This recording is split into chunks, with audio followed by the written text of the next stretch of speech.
नमस्कार साथियों, daily current affair show में आप सभी का बहुत बहुत स्वागत है। आज 27 जुलाई 2025 का करंट अफेयर और उसके साथ ही साथ उसका स्ट्रैटेजी के भी हम लोग पढ़ेंगे। आइए जल्दी से शुरू कर देते हैं। पहला करंट अफेयर पूछा गया है, जीपी बिरला मेमोरियल पुरस्कार 2025 किसे प्रदान किया गया? जीपी बिरला मेमोरियल पुरस्कार 2025 प्रदान किया गया साथियों वी नारायणन को।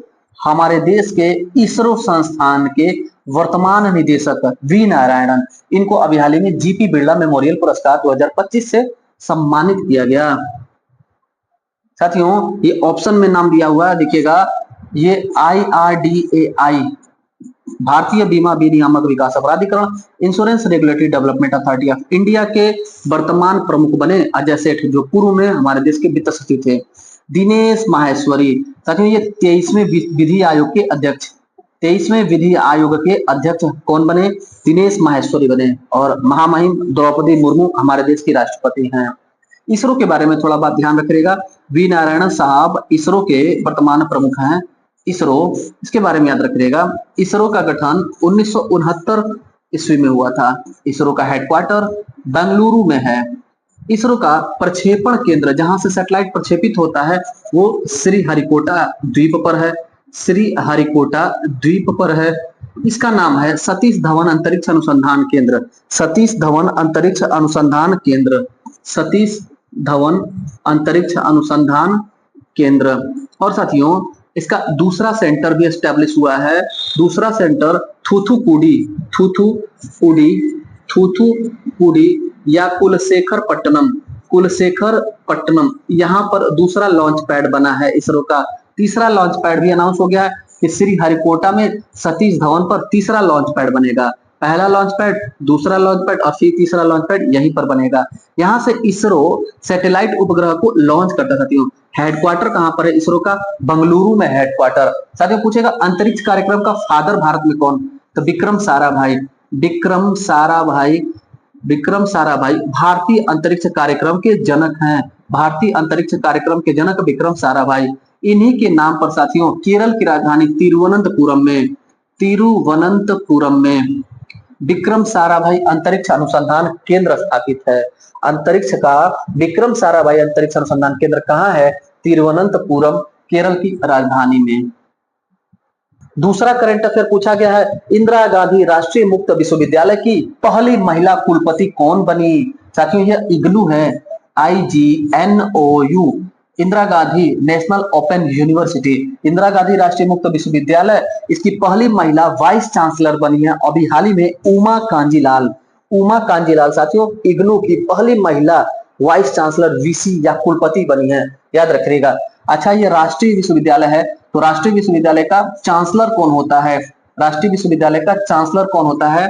तो राष्ट्रपति होते हैं। और राज्य विश्वविद्यालय का चांसलर तो राज्यपाल होते हैं। चांसलर को हिंदी में कुलाधिपति कहा जाता है और कुलपति को अंग्रेजी में वाइस चांसलर कहा जाता है।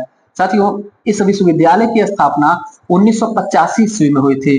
कहां पर इसका मुख्यालय है? नई दिल्ली में। नई दिल्ली में है इग्नू। 1985 में स्थापना हुई। कांजी लाल, उमा कांजीलाल इसकी पहली महिला कुलपति बनी। अच्छा स्टैटिक जीके में एक प्रश्न पूछ दे आपसे कि भारत का पहला ओपन यूनिवर्सिटी कौन है? भारत का पहला मुक्त विश्वविद्यालय कौन है? तो 1982 में स्थापित हुआ। 1982 में स्थापित हुआ हैदराबाद का, हैदराबाद का doctor Bhimrao Ambedkar, doctor Bhimrao Ambedkar, doctor Bhimrao Ambedkar राज्य मुक्त विश्वविद्यालय। राज्य मुक्त विश्वविद्यालय यह भारत का पहला ओपन यूनिवर्सिटी है, लेकिन यह राज्य विश्वविद्यालय था और यह साथियों यह नेशनल यूनिवर्सिटी है। आप सभी को पता होगा कि राज्य और केंद्र दोनों के विषय में आता है शिक्षा। तो शिक्षा पर राज्य सरकार भी कानून बना सकती है और केंद्र सरकार भी कानून बना सकती है। शिक्षा हमारे भारतीय संविधान के 7वें अनुसूची के समवर्ती सूची में आता है और समवर्ती सूची में पहले से शिक्षा नहीं था साथियों। शिक्षा +4 चीजों को, कुल 5 चीजों को 42वां संविधान संशोधन से राज्य सूची से समवर्ती सूची में डाला गया। इसलिए आपको राजकीय इंटर कॉलेज भी दिखेगा, राष्ट्रीय इंटर कॉलेज भी दिखेगा, राज्य विश्वविद्यालय भी दिखेंगे और राष्ट्रीय विश्वविद्यालय भी दिखेंगे। तीसरा करंट अफेयर पूछा गया है, सुपरस्टार हल्क होगन का 71 वर्ष की आयु में निधन हो गया। इनका संबंध था, साथियों तस्वीर देखिए, तस्वीर देख करके आप पहचान जाएंगे हल्क होगन यही है। 71 वर्ष की आयु में इनका डेथ हो गया, निधन हो गया और हार्ट अटैक से निधन हुआ साथियों। हार्ट अटैक से इनका 71 वर्ष की आयु में डेथ हो गया है। ये पेशेवर कुश्ती खिलाड़ी साथियों, पेशेवर कुश्ती खिलाड़ी थे। ये डब्ल्यू जो रेसलिंग होता है, कुश्ती प्रतियोगिता होता है, जिसे पेशेवर कुश्ती प्रतियोगिता कहते हैं, डब्ल्यू इसी के स्टार खिलाड़ी थे। 1980 से लेकर के 1990 के बीच में साथियों 10 साल तक डब्ल्यू को चरमोत्कर्ष पर पहुंचाने वाले खिलाड़ियों में से ये थे। इनका नाम हल्क होगन। अच्छा, डब्ल्यू का पुराना नाम पूछ देगा तो WWF इसका पुराना नाम था, वर्तमान नाम WWE है। चौथा करंट अफेयर पूछा गया है, डीआरडीओ ने यूएलपीजीएम V3 का सफल परीक्षण किस स्थान से किया? तो ध्यान दीजिएगा, इसका उत्तर हो जाएगा सी, कुर्नूल आंध्र प्रदेश। देश में साथियों 99.9% जो भी मिसाइल का टेस्टिंग होता है वो चांदीपुर उड़ीसा से होता है। एकाध अगर हो गया तो उसको आप जरूर याद रखिएगा, परीक्षा में ये पूछ देगा। तो आंध्र प्रदेश में जगह है कुर्नूल, वहां से ULPGM V3 ये साथियों ड्रोन मिसाइल है, इसका सफल परीक्षण अभी हाल ही में किया गया। किसने किया? DRDO ने किया साथियों, DRDO ने किया। फुल फॉर्म पूछ दे, ULPGM का फुल फॉर्म होता है UAV launch precision guided missile, इसका फुल फॉर्म है। देखिएगा, UAV launch precision guided missile, UAV का भी फुल फॉर्म होता है साथियों, इसका फुल फॉर्म होता है अनमैन्ड एरियल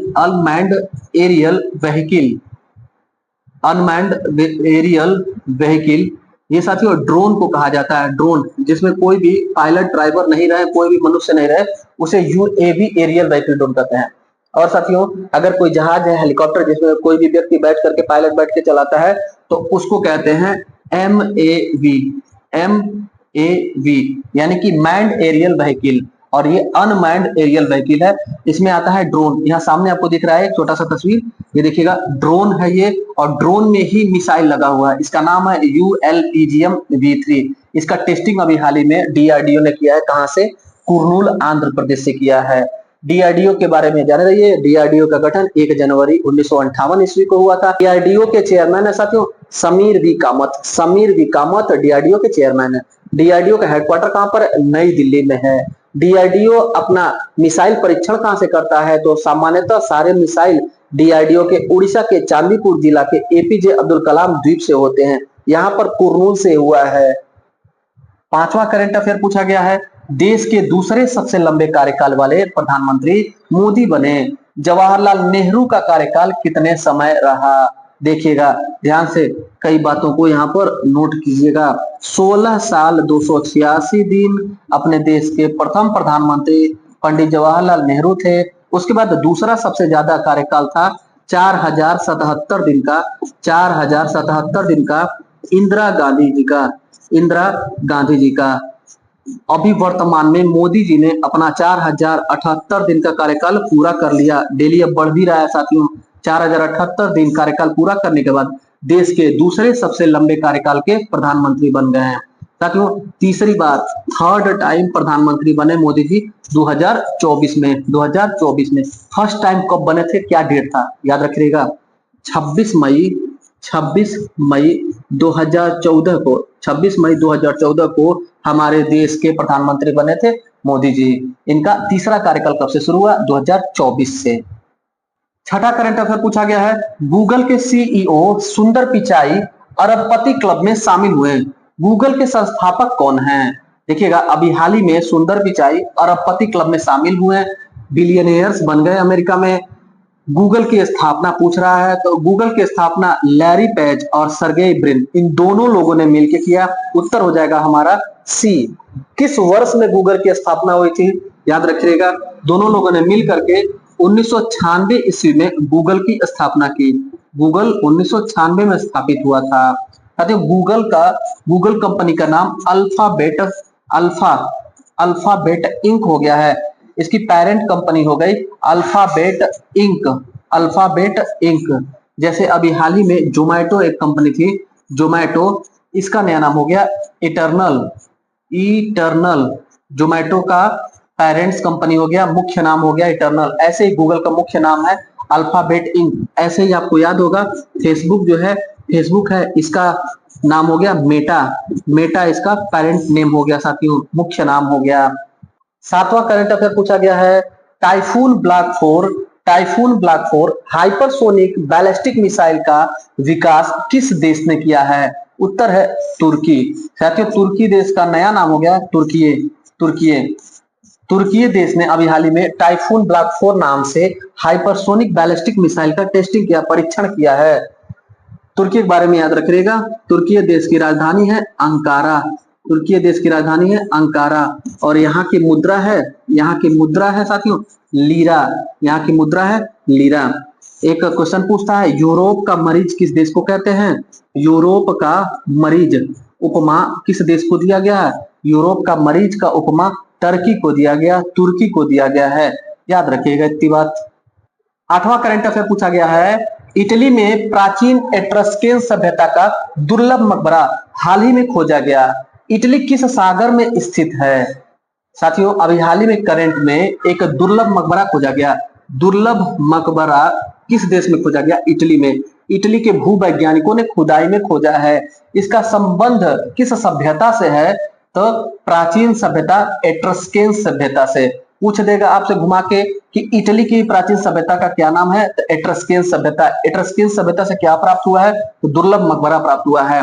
और करंट में आपसे दे देगा इसका लोकेशन, कोरिलेटेड जीएस बना देगा। तो सभी को हम लोग कवर कर रहे हैं। देखिएगा साथियों, ये आपको सामने दिख रहा है यूरोप महाद्वीप। यूरोप महाद्वीप में ये रसिया का क्षेत्र है, येलो कलर वाला। और इधर आप देखेंगे तो ये अटलांटिक महासागर है। अटलांटिक महासागर, यहाँ पर ब्रिटिश द्वीप समूह है। और यहाँ पर स्कैंडिनेवियन प्रायद्वीप है, नॉर्वे, स्वीडन, फिनलैंड है। और ये साथियों आइबेरिया प्रायद्वीप है, स्पेन, पुर्तगाल, आइबेरिया प्रायद्वीप। और नीचे ये है, ये अफ्रीका महाद्वीप है। अफ्रीका महाद्वीप में यहाँ पर एक देश है मोरक्को देश, मोरक्को जिसकी राजधानी रबाट है। और यहाँ पर स्पेन है। स्पेन और मोरक्को के बीच में यहाँ पर सकरा जल संधि है। इसका नाम है साथियों जिब्राल्टर जल संधि। जिब्राल्टर जल संधि। जिब्राल्टर जल संधि किसको किसको जोड़ता है, किसको किसको अलग करता है, ये प्रश्न पूछता है। देखिएगा ध्यान से, सब याद हो जाएगा।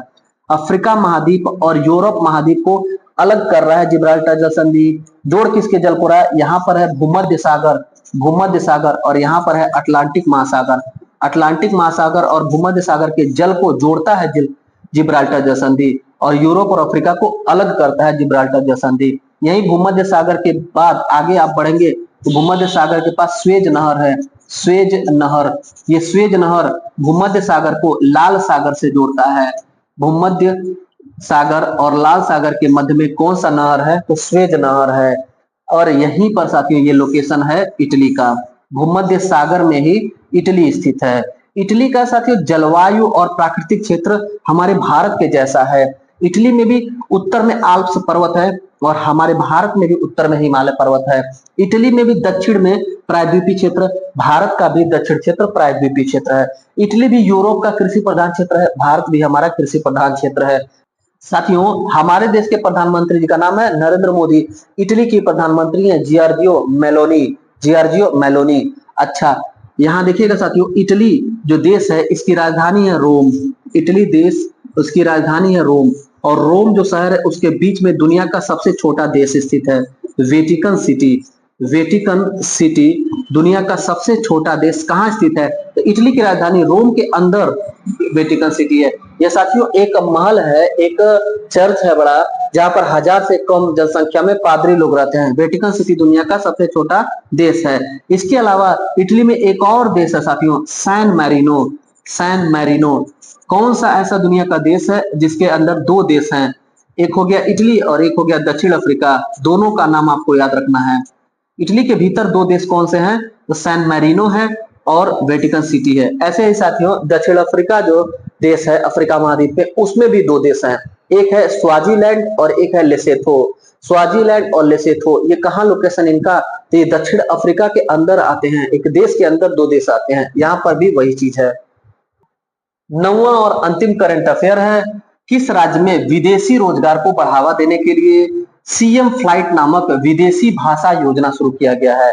विदेशी रोजगार को बढ़ावा देने के लिए विदेशी भाषा योजना शुरू किया अभी हाल ही में असम सरकार ने। और नाम क्या है उसका? सीएम फ्लाइट योजना। सीएम फ्लाइट योजना किस चीज के लिए शुरू हुआ है? विदेशी रोजगार को बढ़ावा देने के लिए। कैसी योजना है? विदेशी भाषा योजना है। ये सामने आपको तस्वीर दिख रहा है, असम के मुख्यमंत्री हैं, असम के चीफ मिनिस्टर हैं हिमंता बिस्वा शर्मा। इन्होंने जापान देश के समर्थन से, जापान देश के सहयोग से विदेशी रोजगार को बढ़ावा देने के लिए सीएम फ्लाइट नामक विदेशी भाषा योजना की शुरुआत की। साथियों, ये था आज का 9 महत्वपूर्ण करंट अफेयर। कैसा लगा आज का क्लास? फीडबैक अपना जरूर दीजिएगा। जो साथी नए हैं उन सभी का वेलकम है। अपने चैनल से जुड़ जाइए, अपने चैनल को सब्सक्राइब कर लीजिए। आपको अपने चैनल पर 365 दिन करंट अफेयर मिलेगा। साथ ही साथ साथियों, हिंदी का सीरीज अपने चैनल पर चल रहा है। उसके साथ ही साथ गर्व सीरीज नाम से जीएस का संपूर्ण अध्ययन का सीरीज चल रहा है। उस सबसे आप जुड़ जाइए, देखिए और हमारे साथ 3-4 महीने जुड़े रहिए। आपका जीएस और हिंदी तैयार हो जाएगा और करंट अफेयर अनवरत रूप से हम लोग परीक्षाओं के लिए पढ़ेंगे। मिलते हैं अगली क्लास में, तब तक के लिए धन्यवाद।